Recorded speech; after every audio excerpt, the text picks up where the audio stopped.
shirweynihii labaad ee beesha Ashraaf ayaa ka qabsoomay magaalada Hargeysa ee caasimadda Somaliland waxaana shirkan uu daba socday shirweynihii koowaad oo lagu qabtay magaalada Burco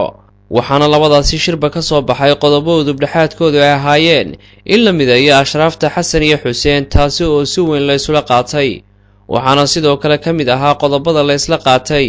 in laga qayb qaato diiwaangelinta lana qaato kaarka ka mid ahaanshaha midowga mataanaha Ashraafeed ee Xasan iyo Xuseen taasi oo fududeynaysa si loo fuliyo dhammaan qodobada la isla qaatay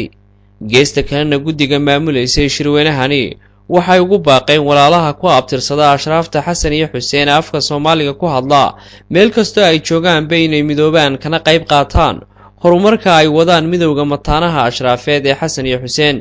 waxaana xubnihii shirkaasi ka hadlay kamid ahaa Yuusuf Cadow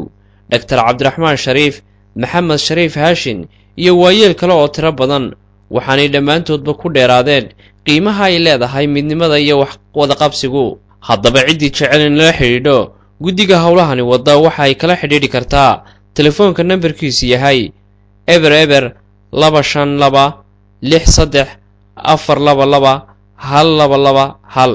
tixdan kooban waxaan u hadiyeynayaa midowga mataanaha Ashraaf Xasan iyo Xuseen waana tan